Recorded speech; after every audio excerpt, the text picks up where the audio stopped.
So good afternoon, everyone. A big warm welcome to Greater Manchester's Tourism, Hospitality and Leisure Support and Recovery Plan webinar. So just to remind you a few T's and C's before we started, we've switched all the cameras and microphones disabled and they'll remain throughout, but there is a chat box, so please put in any of the questions in the chat box and I'll try and pick them up through the next hour. And please use the chat facilities for anything else, and we'll be putting some poll questions in there later on. Today we're joined by 4 fabulous speakers, and they are all doing great work or are ambassadors to the tourism, hospitality and leisure sector. First I've got Elise Wilson, who's leader of Stockport Council, and she's also GMCA's economic portfolio lead, as well as running her own business. I don't know how she gets time to do all of that. Elise will be covering the wider economy of Greater Manchester and the response to the pandemic and a bit of a vision for the future.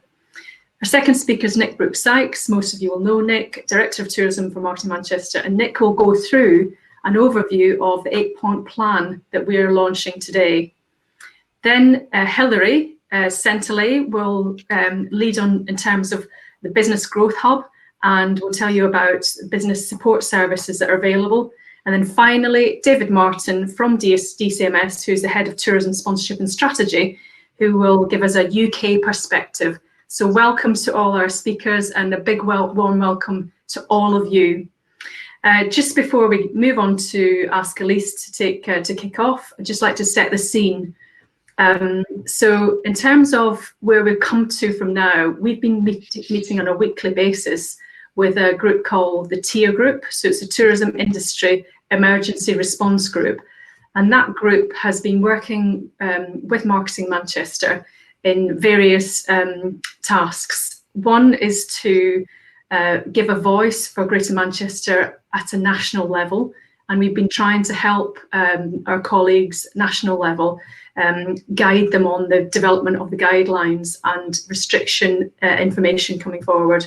We've also been lobbying government on various different issues, and we've been developing this plan for support and recovery, as well as delivering numerous campaigns across the last 6 months. So it's a really strong tier group. So the airport, TFGM, the MHA, Manchester Central, Manchester BID, GMCA, Bruntwood, Culture Leaders, Nighttime Economy, Manchester Active, Pro Manchester, Northern Bar and Restaurants, the universities, Lancashire Cricket Club, Manchester City Football Club, and others. So a great group of people all helping to look forward to supporting and recovery for this sector. So just want to then introduce you to Elise, who will kick off on our speaker slots. Over to Elise. Thanks, Shona, and I'm really delighted to have been asked to speak and to show my support today for the support and recovery plan.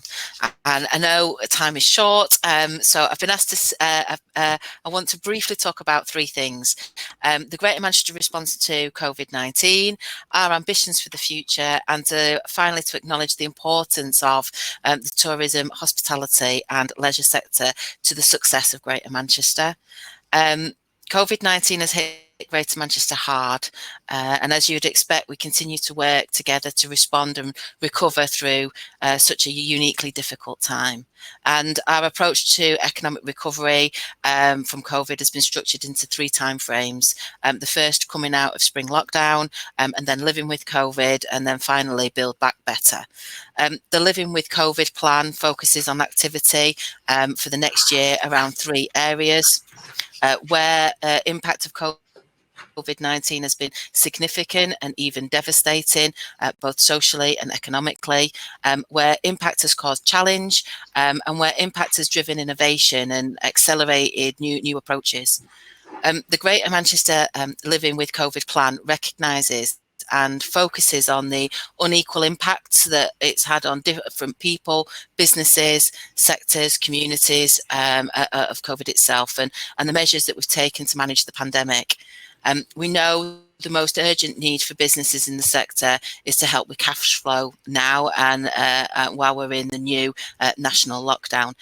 This week, my borough and others across Greater Manchester have set up grant schemes as a matter of urgency, and we'll start making grant payments as soon as we can. Your sector is top of the list for support because we know that you've been suffering the most.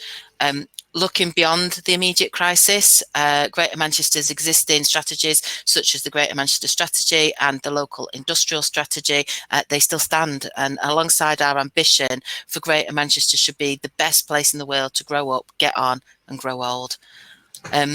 Our ambitions for the future are undiminished, and we have a real opportunity to do things different. And I suppose we use the term build back better, and in short it means the ultimate goal of our recovery strategy is to make sure that we're able to develop and exploit new opportunities, build a sustainable, fairer, greener, more successful economy and society than before the pandemic. We have the opportunity to reshape our future, and with Greater Manchester, with greater inclusivity, with greater growth and prosperity, and importantly, that we don't leave anybody behind, and that we have the opportunity now with this Build Back Better to take everybody with us. Now, of course, as you know, the tourist, hospitality and leisure sector has an important part of both our identity and our recovery. Pre-pandemic, Greater Manchester visitor economy supported 105,000 jobs. It created £2.6 billion worth of GVA and was worth £9 billion. A sector that attracted 119 million visitors to Greater Manchester every year. The survival and recovery of this sector is essential to rebuilding of confidence in Greater Manchester's residents, businesses, our visitors, and to recreating the famous buzz and the vibrancy of Greater Manchester. And we've already mentioned, the building back better. I'm really aware of the disproportionate impact that COVID-19 has had on tourism, hospitality and leisure sector. And for some, they were like the first to close, and they are very likely to be the very last to reopen. That said, I'm also aware of the remarkable positive efforts that businesses across the sector are making to adapt and diversify during such a difficult time. And really, we should all be applauding that. So from quickly adapting to COVID secure measures to do some of the much loved cultural institutions, restaurants and bars so that they could reopen, but to new sources of income such as the temporary court facilities at the Lowry, turning nightclubs into co-working spaces, as well as fantastic marketing campaigns to encourage residents and visitors back into our city and town centres. The Greater Manchester Combined Authority and the local authorities across Greater Manchester have worked with government and with Greater Manchester partners to provide ongoing support to the sector wherever possible, from the management and distribution of grants to businesses, to the relaxation of licensing rules, to allowing trading and the repurposing of activity to support businesses to adapt and to support workers so we avoid them falling out of the sector completely. And we will continue to support you. The Greater Manchester Tourism, Hospitality and Leisure Support and Recovery Plan we're here today to launch is very welcome and a timely response to the COVID-19 crisis. And I'm sure that you're keen to hear more details from Nick and the others. So thank you. Great, thanks, Elise. And we're so delighted to have you here and being such a great ambassador for this sector. I mean, you're so busy. You've got all of the economy. And I think to give time to this sector, which you have done over the last 6 months, it's absolutely fantastic. And if I could just echo those thoughts in terms of how the industry has pulled together in their need. We've suffered at Marketing Manchester. We've had redundancies over the last 6 months, and I know many people listening will have as well. So, but in that, the sector still found the strength to help others. So either pivoting to find beds or toiletries for needy or for key workers. I think we've really done us proud, and it's shone a light on the ingenuity of the sector. We had a conversation, Nick and I, with Barcelona, our partners in Barcelona, the Convention Bureau this morning, and the MD of Tourism over in Barcelona. and it was quite an uplifting call, because not only are they feeling the same, they've found that their sector has been more in the spotlight more than ever, but has actually pivoted to help in a needy situation. So I hope to bring them back, actually, and we can have a conversation with them. So thank you, Elise. So on to Nick Brooks-Sykes, and a big drum roll, because we're going to launch the support and recovery plan. It's been in development for a number of weeks now, but to try and get a moment that is right to launch this, where we were almost going back into emergency, the lockdown, it was a bit of start and stop, but I think the time is right. So I'm going to hand over to Nick to talk you through that. Thanks, Shona. Hello, everybody. Good afternoon, and nice to see so many people on the meeting today. By way of introduction, I really want to give thanks to the members of the tier group who have helped steer and develop this plan, really. So rather than sort of suggest that this is my work or the work of Marketing Manchester alone, this is very much a team effort, and it's very much the effort of the members of the tier group that we've brought together since the start of the pandemic, really. So every 2 weeks since March, a group of about 20 business leaders have been gathering together to help steer responses locally, and to inform national responses into what's been happening across our sector. And the plan that we're going to share with you this afternoon is very much the result of those conversations and those people coming together to help shape what we think are the necessary steps to support the industry and help the industry recover over the coming months, really. So what I wanted to do in the next 10 minutes really was to take you through the highlights of what is an 8-point plan. And we'll be sharing the plan with you immediately after this meeting, but to talk you through 3 areas that are designed to support the industry in the current time, really, given that we're still in lockdown, we're still not clear in how some parts of the sector are going to reopen, and when the sector will be able to reopen in a more normal way. So the first part of the support and recovery plan is about continuing to support the sector. And then the second part is really around recovery and what we need to do to set in place the building blocks to make sure that we can get out of a lockdown and start to recover as quickly as possible. And I'm a really strong believer that we need to have firm plans in place that we can action as soon as possible, as soon as we're allowed to do so. So let me take you through the 3 points around supporting the industry first of all. And I'm really pleased to say that this is the plan that is already being delivered, really. So the support areas that we identified that need to happen and need to continue have been happening for a number of months now. So it's more of the same in terms of what we're doing to support the sector, but with some really great news around some of that activity. The first area was to support the tourism and hospitality leisure businesses and to give them a regular program of business advice and information to help them understand where they go for support and guidance, really. Hilary will be talking about the new business support service that we've just recently established specifically for the sector, so I won't steal her thunder. But alongside that new support service for business, we've launched the Tourism Talent Hub, which is helping employees and employers in the hospitality, leisure and tourism sector to gain access to employment programs, to training and careers advice. And hopefully you'll have seen through our email newsletters how you can access the Tourism Talent Hub and the support that's available there.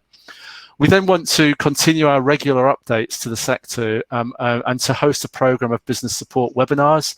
We've been doing that again since early summer, where we've brought together businesses to let them understand what the guidance is and to point them to the relevant government support and advice. Our Marketing Manchester website is updated on a daily basis to reflect the updates that come out of DCMS and Cabinet Office and the guidelines. So if you're looking for a starting point for the myriad of guidance, support and advice, then the Marketing Manchester website is there to deliver that, really. The second point in the support section is around lobbying the government for continued support, really. And again, I think we've done some great work there over the past few months, and hopefully David will have a few words to say about this later. But we want to continue to lobby governments, and we've created 10 additional asks that we want to put before government. And Shona will be writing to the tourism minister and briefing local MPs about those asks over the coming weeks, really. But some of those are around things like extending the furlough period, and we're delighted that the extension to furlough that we were asking for back in September has now been taken up by government and is going to happen. We're still asking for an extension to the VAT reduction period. Again, we've had some success in seeing that extended to March, but we'd like to see that extended beyond March into the remainder of 2021. So there's a range of things there that we want to continue to lobby governments around. And key to a lot of that is the support for the aviation sector and the impact that the pandemic's been having on Manchester Airport is not insubstantial, and certainly for our growth and our recovery, the opening of international flights and the support that's needed to help the airport do that is something that we will continue to lobby government for. And then the third area on the support side is just making sure that Greater Manchester's voice is heard at a national level. We want to make sure that we're at the table when decisions are being made or when opinions are being asked for. And so a lot of our work with DCMS, with Visit England, with Visit Britain, with the Tourism Alliance, with UK Inbound, with UK Hospitality, is just making sure that we're not forgotten about as a substantial region, as a gateway to the north of England, and that we have a presence and a voice at those tables when decisions are being made. And again, I think we've got some great success to build some foundations on there. So let me now turn to recovery and what recovery activities we have seen are necessary to help us come out of lockdown and to build back better, as Elise was saying, really. There are 5 areas that we want to concentrate on. The first of those is all about consumer confidence and profile for Greater Manchester.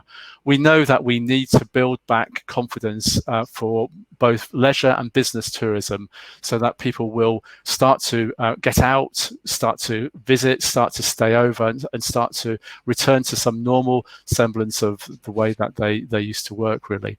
Our campaigns are very much on the starting block. So Victoria, my colleague, has been working really hard with the team to start to shape campaigns and have a range of campaigns on the starting blocks ready for when the time is right to launch our recovery campaign, our confidence campaign, our short breaks campaign. There's a range of activities that we're just waiting for the right time to be able to implement, but it's all about making sure that the messages are out there that help build consumer confidence and help the domestic and then the international activity return to normal as quickly as possible. The fifth activity is about rebuilding international connectivity and profile. And again, we want to be first off the starting block when we're able to work with our partners at Visit Manchester, Visit Britain, at the Manchester Airport, and our global partners to help reinstate that connectivity, to refresh those markets, and to reinvigorate the inbound visitor market that's so important for many businesses across Greater Manchester. Again, we've had some successes to report already. So we've already successfully bid for and won the UK Inbound International Annual Conference, which will come to Greater Manchester in the spring of next year, which will bring 400 international travel trade tour operators and buyers into the city region at a time when we want to showcase the region is open and ready for business again. And again, we want to work with our northern destination partners on the gateway messaging to make sure that Manchester Airport continues to be the gateway to the north of England. So we'll be using our Discover England funding that we successfully secured over the summer period to work with partners across the north to deliver international marketing activities in key markets and reconnect with those tour operators and airlines to help drive business back into the north of England. And then finally, on that point, Shona mentioned our conversations with our international partners. So this morning we were on a call with Barcelona. We're having a call with New York and company, where we want to reignite those international partnerships and the diplomacy around those that help us strengthen our presence in those international markets and drive more business, more investment, more students into Greater Manchester. The sixth point is around building back business visits and events. And I'm sure more than most other areas, this is an area where we really need to redouble our efforts once we're given the green light to reopen. The sector is worth some £860 million a year to the city region, and many businesses, certainly in the city centre, rely on corporate business, on business visits and events and conference business to be the backbone of a lot of their activity. It's a really important part of our economy, and something that we really need to focus our efforts on. So our recovery plan has a 10-point plan within it, specifically around business tourism. 10 points that we need to reconnect the industry and to restart the sector once we're given the go-ahead. And again, part of our lobbying of government is to press for an opening date, to press for recognition that business visits and events can operate safely within a COVID-safe environment, and that they should be treated as different from other leisure events, but something that we need to reignite as soon as possible. We also need to reignite the conference pipeline. I'm delighted to say that we haven't lost a lot of conferences over the last 9 months. Most of the conferences have been postponed.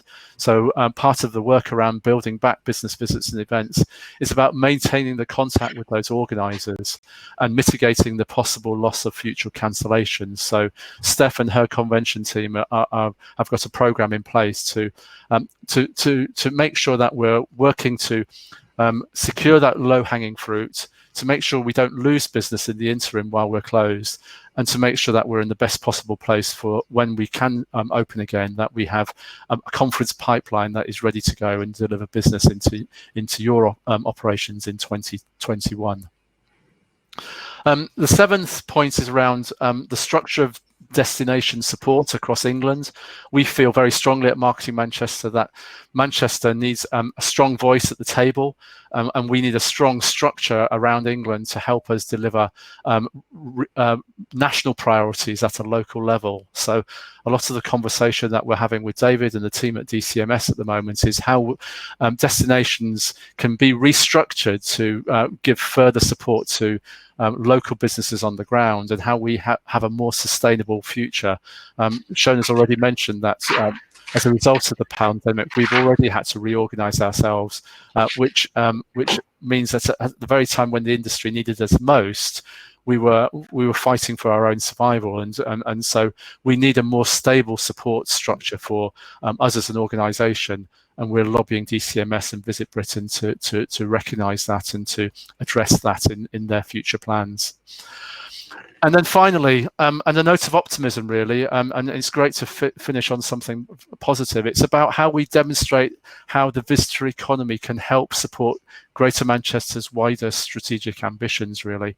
And it's how through this pandemic, the sector has been recognised as being really vital and really important. And we heard from Elise how she recognises that, and the work of the GMCA has reflected on that.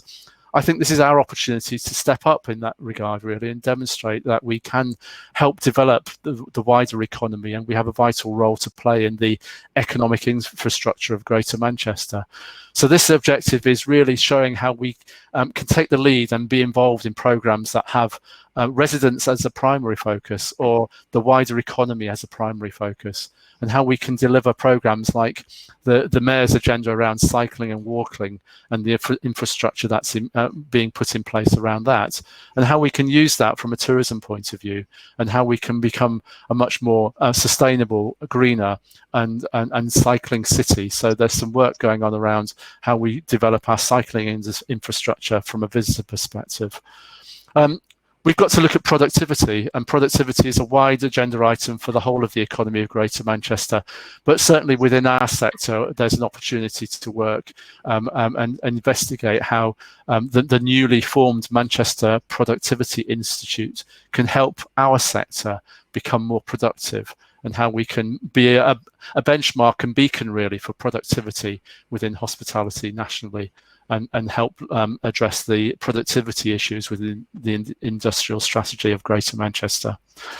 And finally, we've got to renew our efforts as employers to raise standards for employees.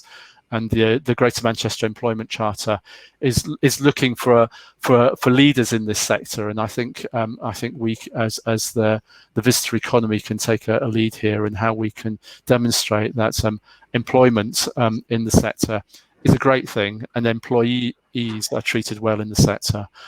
It doesn't seem 6 months ago since we were talking about the lack of staff and the problems that we were having about recruiting people into the sector. I'm confident that we will be having those same conversations in the next 12 months about how we are now looking for more people to come back into the sector. The pipeline for hotel development is still underway.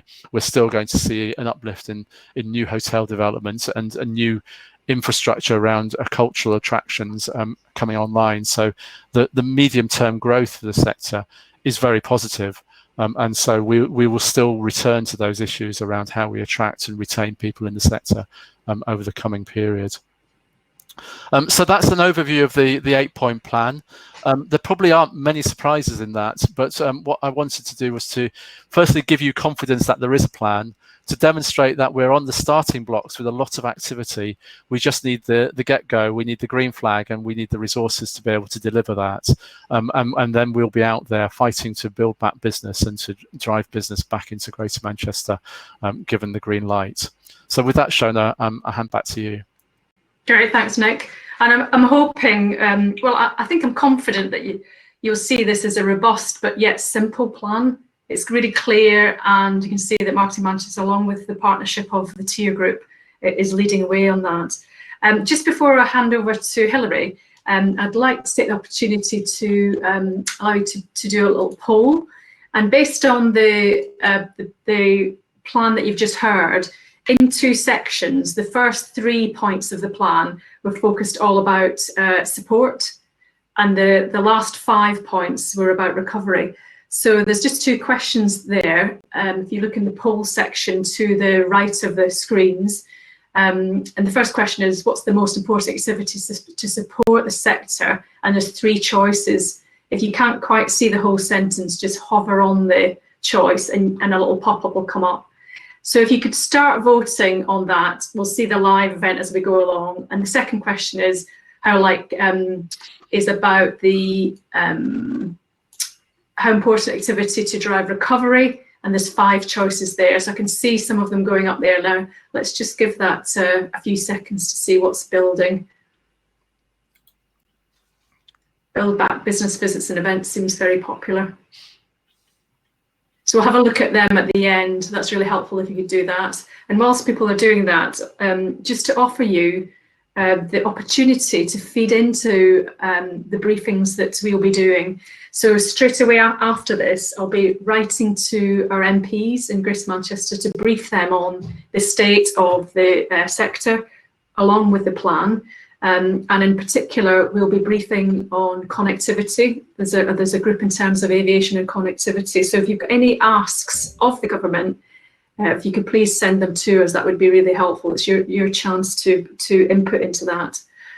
So let's just have a look at so you can see there, but building confidence, 40%, building back business visits and events, yeah, not surprising, 48%. And on the top lot, ensure that Greater Manchester's visitor economy is represented at a national level. That's great. And I'm glad we've got David as in a voice in the room to help us do that. Okay, so let's move on and go on to Hilary, who's going to tell you about the details of our business support package. Over to you, Hilary. Thank you, Shona, and good afternoon and welcome to everybody. My name's Hilary Chantalaga. I'm the Growth and Startup Lead at the GC Business Growth Hub. So I've got a few slides to just run through with you. The Growth Hub has a long history of support in all sectors, including the tourism, hospitality and leisure. But recognising the huge hit that we've actually taken in the THL sector, we've created some specific support. So I think I've now got control, so hopefully, or Lucy, if you just can move it on for me. So a task force has been created specifically to deal with this sector, with advisors who have sector specific experience. We've created a number of drop-in clinics so that people can get immediate answers and support and talk to someone direct. So they are running throughout the working week. And then there's one-to-one support. So the support covers both the SME sector, but also the larger businesses. There is a dedicated key account manager to help with that. The programme that we've developed looks at things like diversity, sustainability and resilience, helping you plan for the future, but also helping people potentially look at innovating and trying something different, trying something new, but all done in a very strategic, planned way, but also a very supported way, because that's the important thing, that businesses feel that there's someone there that can help them through this process. And as you would imagine, in that there'll be things about operations, marketing, staffing, running businesses online, etc., etc. So a full suite of support on that. Lucy, can you move me on, or shall I? Great, thank you. There's access to a very specific, a sector-specific finance specialist on our Access to Finance team. And obviously there is, through the Working Well portal, there's access to health and wellbeing as well. One of the things that we run and have done throughout the COVID situation is checklists, fact sheets, direct links to what's happening in governments, guidelines, etc., and they're all on the on our website so that you can access those at any time. They are updated immediately as something comes out or something changes. And it could be something that's at a local level, local authority level, that needs to go on there.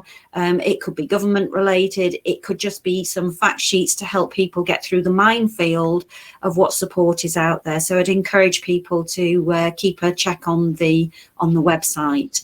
And I think after this presentation, all the links that we're talking about will be provided to you. So that should come through. Lucy, could you move on, please? So one of the other areas that the Growth Hub's dealing very much with the SMEs and larger companies. There is a huge sector in the self-employed, freelance and gig economy sector that has been affected.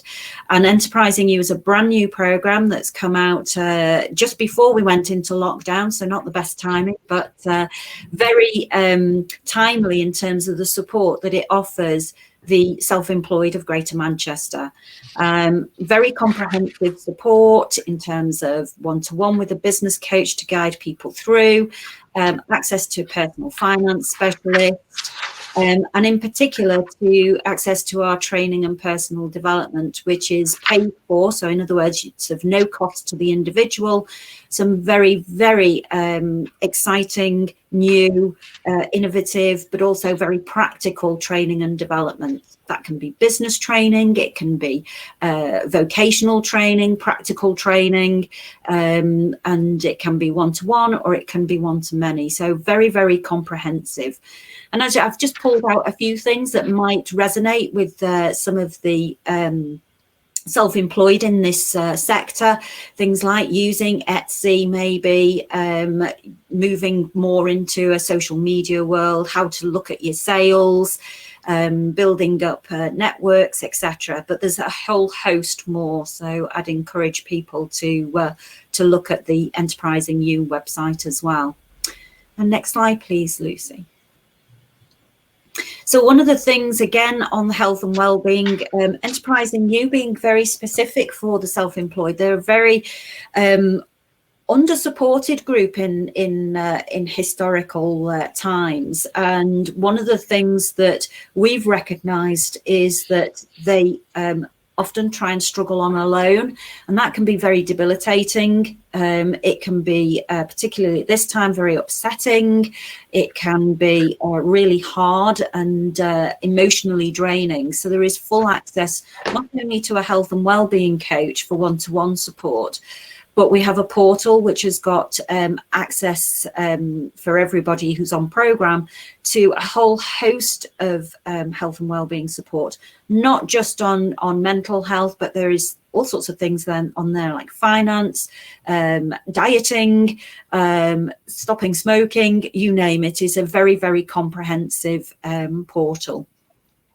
The other thing that we're supporting in this programme is if people have got to the end of their tether, or that self-employment isn't an option anymore financially, if it's no longer viable, then we've got full support to help them move into an employed situation. So that could be through the careers portal, accessing the National Careers Service Advisor, but also upskilling through the training and personal development. We do have part of the project which is about accessing co-working space, but obviously through the lockdown we've had to put that on hold. But as soon as we are able, then there is the ability for clients on this programme to access free co-working space that we fund. So those are the areas of support, and I do encourage anybody that either knows somebody that needs this help or they do themselves to come and at least talk to us. Our inquiry lines are open, and the inquiry teams are there to take your call, to point you in the right direction, and get you the support that you need. Thank you. That's great. Thank you, Hilary. Thanks for that. There's so much in there, and there's a couple of comments that have come through, very positive comments from Michael Eyre and Becky Gibson about enterprising you for self-employed and small businesses. So it's a really good recommendation there. So please do get in touch with Hilary. I think I'm confident in saying that we've got this arrangement with the Business Growth Hub and with this particular service. I think we're the only one in the country that's got a specialist business support service for tourism, hospitality and leisure. And it's thanks to the team here, to Nick and Hilary and the rest of the team at GC in pulling that together. So we're very, very lucky in that way because it is tailored. So please take advantage of it and pass on to other colleagues that you know that needs that help. So moving on to our last speaker, David Martin from DCMS. Our relationship with DCMS, I would like to think, is a very positive one. Been built for many years, and I'd like to think it's a very two-way positive relationship. We worked with David and his team on the tourism sector deal a couple of years ago and into last year, and the team have been meeting with David's team very regularly especially because of the since the lockdown. So over to David. I'm sorry to say, David, but you're on mute.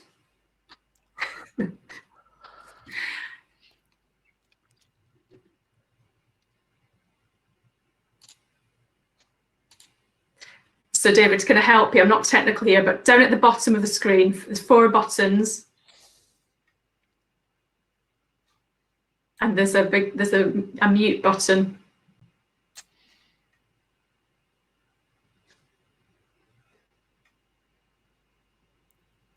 No. And Lucy, I'm just asking for you, can you intervene here?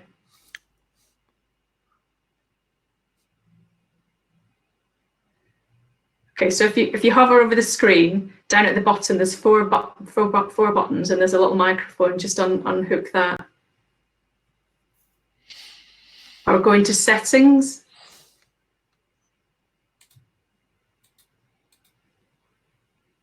What I'm going to do is take some questions now, and what I suggest is Lucy gives David a call just to sort out. I feel for you, David. It's happened to us all. Hang in there. Okay, so there's some questions that just come in. So we're going to take a question from Adrian.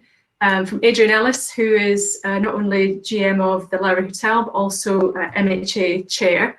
And I'm going to point this one at Nick. So can Manchester be part of the pilot scheme for operating events and conferences in a COVID-safe environment? So perhaps you could just say about what's gone on already in terms of pilots and where we're, if we can get involved in the future, Nick. Yeah, well, there were some pilots, weren't there, back in September that DCMS were running, and Steph was very keen to see how we got involved. So I know that both Steph and the team at Manchester Central were talking to DCMS about maybe hosting pilots in Manchester. Those 3 pilots came and went, but we weren't able to host them. But certainly we then spoke to them about an event at Lancashire County Cricket Club, and we're in constant dialogue. So yes, again, it's part of that, having a seat at the table and being out there wanting to offer to help and to be doing things when we can, really. So Adrian, we'll continue to press for that. Great, thanks, Nick. There's quite a few questions coming in now, so perhaps I could ask the speakers to look at the one from Gareth and we can pick that up at the end. But I think we're good to go, David. How are you doing? I think so. Can you hear me? Yeah, well done. Right. I think the problem was that I told the computer to use my headphones that I plugged in as the default device, and then I took them out because they don't work very well, and that messed it up. So I think it's working now. Anyway, thank you for inviting me, and I would start by echoing that we do have a good working relationship, but I would also echo what you said about how good you are at lobbying government, marketing Manchester. So as someone on the receiving end, I do think you do a good job on behalf of businesses in Manchester. Excellent. So you asked me to cover 3 things. One was to sort of just give a brief overview of the tourism sector as a whole from the sort of position of DCMS and our ivory tower. And then outline some of the steps that the government's taken to support the sector, and finally just a little couple of thoughts on future priorities and challenges. So in terms of the state of the sector, it's quite hard to summarize because the picture is so variable across the country, especially after these localized restrictions came in. And it's also very variable by sort of subsector of the industry. So I can only really speak in sort of generalized terms, but I think it's fairly safe to say that we're not going to pretend everything's rosy in the garden. You know, although we've had some pretty good news about a vaccine in the last week that's a sort of cause of positivity, I think we certainly recognise that businesses are in a very difficult position, much more so than when we entered the first lockdown, because of sort of exhausted cash reserves and so on. Just because of when the pandemic hit in the run up to the sort of peak season, and now it's come again in the run up to Christmas with the second national restrictions. I'm not going to pretend everything is wonderful. You know, demand for tourism has been curtailed for most of the year. Some of that by COVID, you know, people behaving a bit more conservatively, not wanting to sort of take a risk, but also because government has intervened to depress demand in an artificial way with things like the curfew, rule of 6, quarantine, social distancing, prohibitions on household mixing. The list is pretty endless. And obviously that has a big impact on supply. And,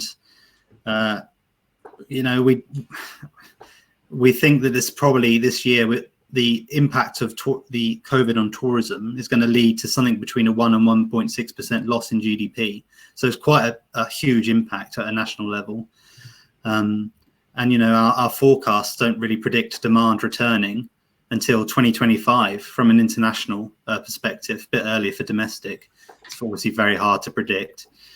So as sort of shown and mentioned, there have been some redundancies, there have been insolvencies of good viable businesses, and it's pretty sad. But I would say on the flip side that government intervention has sort of helped mitigate some of the damage to supply, but also stimulate demand within the constraints in which the sector has been operating under.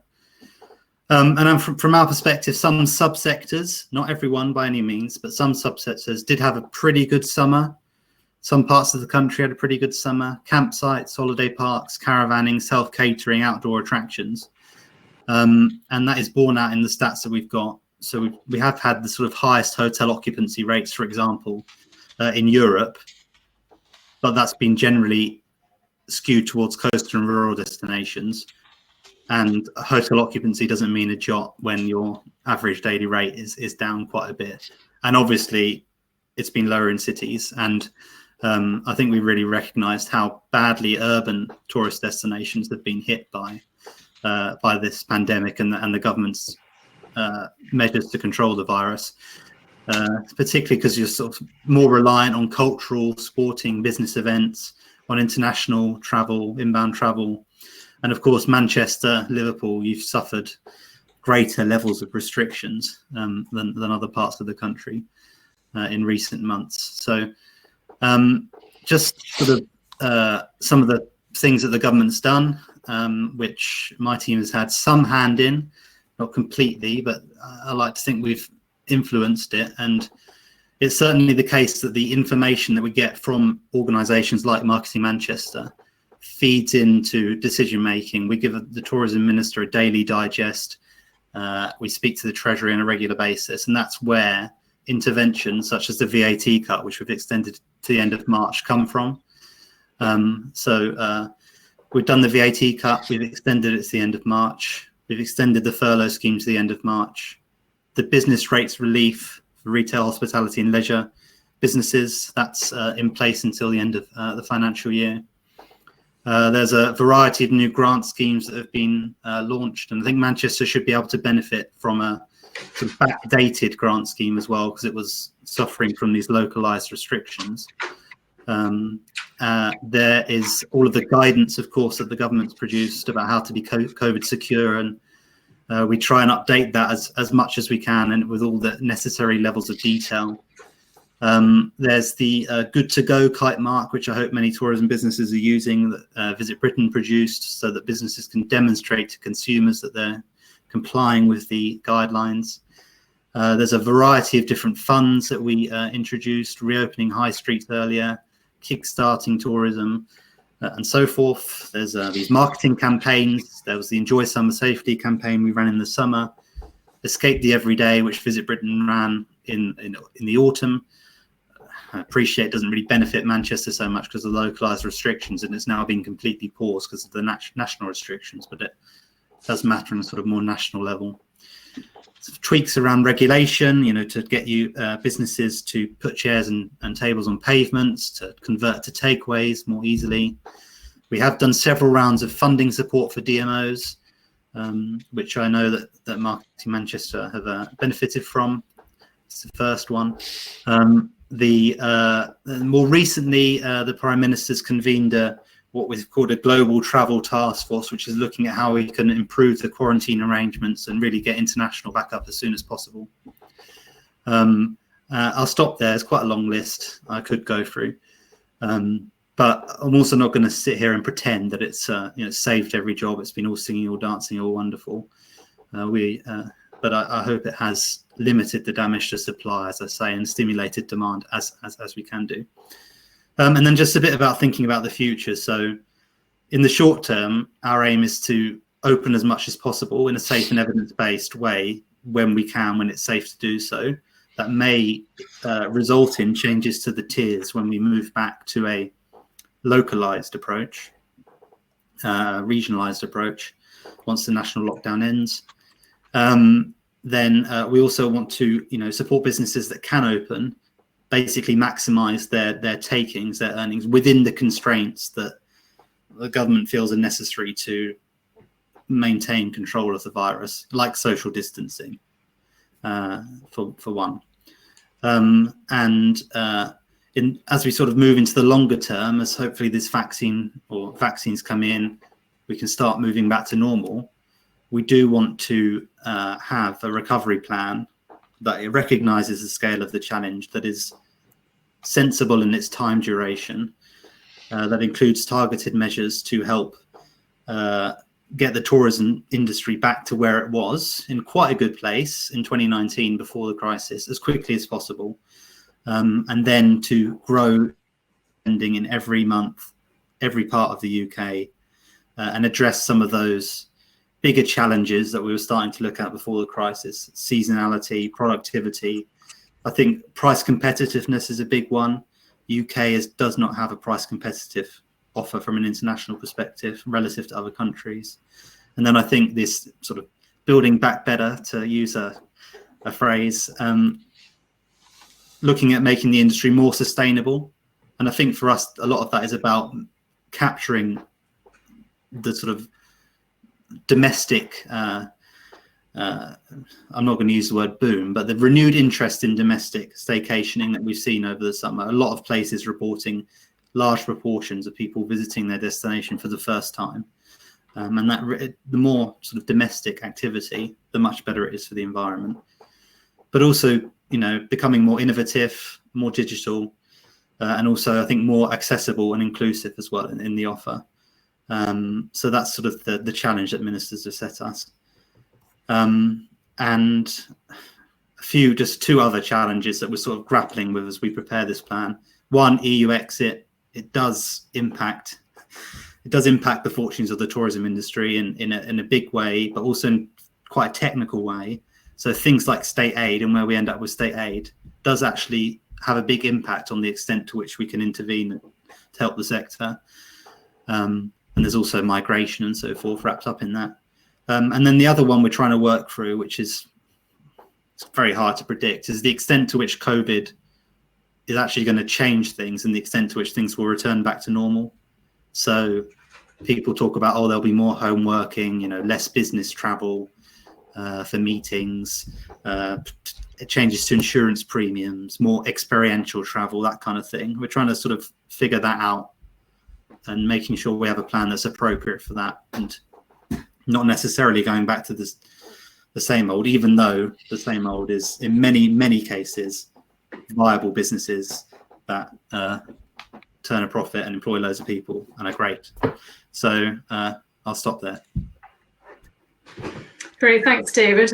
You've got a big job in your hands, haven't you? I think the responsibility of trying to support and recover this sector is just enormous.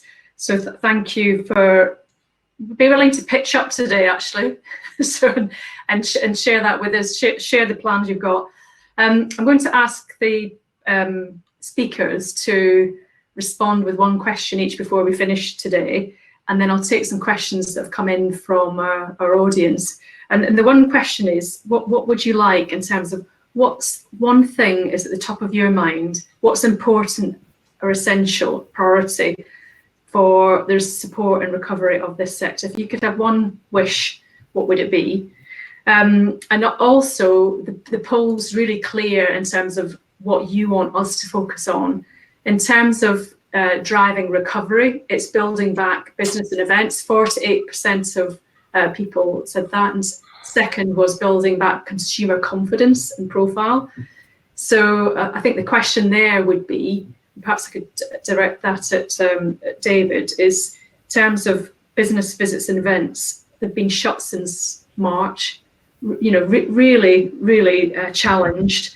When our colleagues in Barcelona, their convention bureaus, some of them aren't open yet, but some of them are, when they're opened and they're subventing and, you know, bringing up more and more competition for likes of convention centres in the UK, what can we do to work with you and government to make sure that that sector is built back?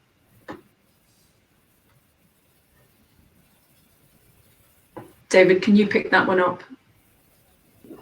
Yes. So Please. In terms of your first question, if I could wave a magic wand, well, I think it would obviously be for some certainty, just some more certainty. You know, if this thing's changing all the time, it's very hard to plan ahead. But that's a sort of selfish wish for me in terms of working in government. I think on business visits and events, yes, they have been shut since March. There was a question in the chat about pilots. We did actually do a few pilots in September, which I think demonstrated to us and the Public Health England officials that we dragged along to attend them, that this sector can reopen in a way which is safe and secure. So the tourism minister and the Secretary of State have had a lot of conversations with people from across this industry. And I think there's a recognition that they need to be towards the front of the queue when it comes to reopening again, because it's big business. It's very important business. it has an impact, a ripple effect on all other economic sectors. It's not just visitor economy. And there are huge numbers of sensible mitigations that can be implemented to allow venues and activity to be COVID secure. So it is something that we are looking at. I think I may be stepping a bit out of line here, but I think also the pandemic has shown that maybe the way government is structured to support business events specifically could do with a bit of looking at working. I think we're under-resourced, and also there wasn't much join up as well between government. It's sort of a sector that did really well before COVID, despite government. And if you look at the strongest competitors, places like Germany, it's that's because they've got good public-private partnership. Yeah.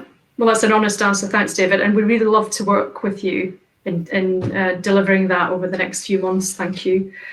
So to the other speakers, what would you be on the top of your wish list? Let's go to Elise.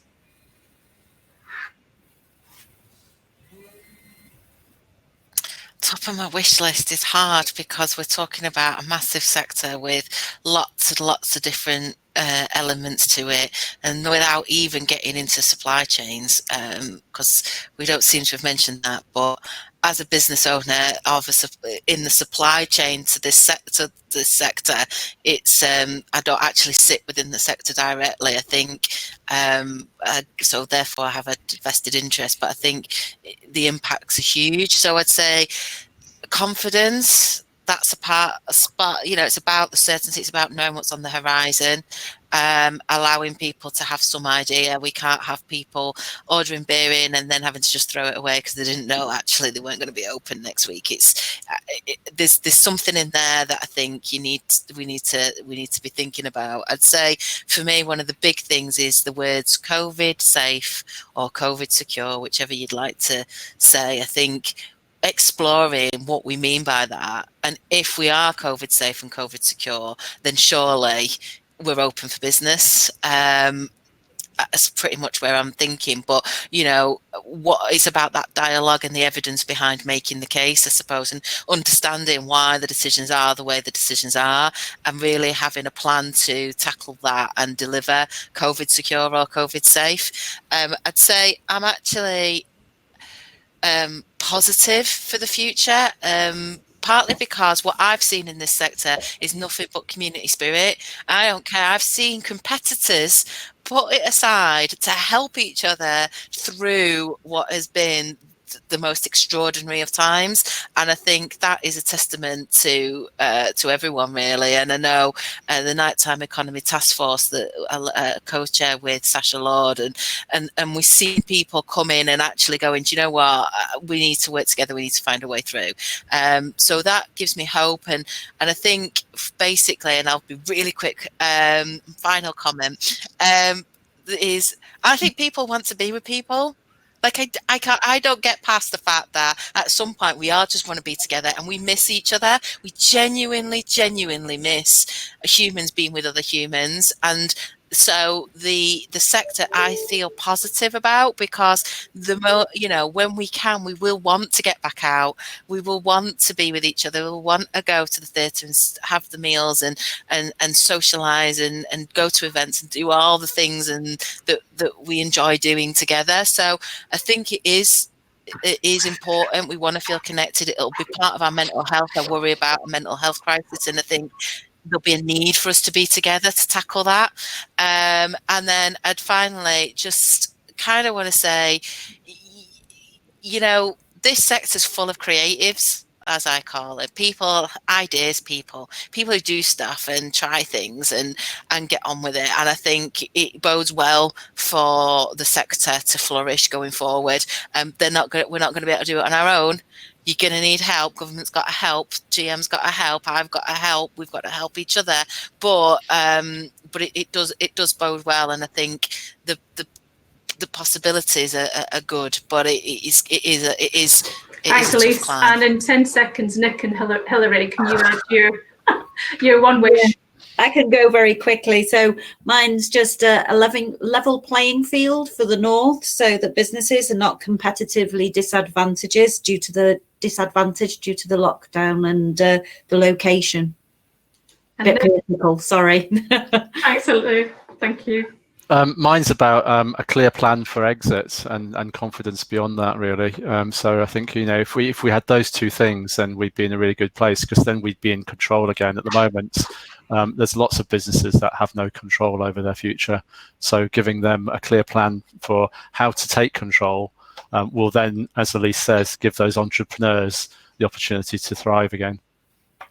Thanks, Nick. Thanks for being succinct, everyone. Just thank you to you all for speaking, and I think it's been really, really helpful. Thank you, everyone, for attending. The recovery plan will be shared with you all. And in terms of our next events, the other poll question that was really prominent was that you wanted us to have a national voice. So we've got, we're in conversation with the Tourism Minister, Nigel Huddleston, the day after we come out of lockdown, hopefully. And also next week, we've got a roundtable for our business barometer research that's been going on for the last 3 months. So they're both really good events. Look forward to having you there. And it just remains for me to say, stay optimistic. I think we'll be coming back to you with our campaign plans. Look at the MM website, but we'll be having plenty more of these events, and we'd really like to see you there. So thanks again for attending, and stay safe, as we say. Bye for now.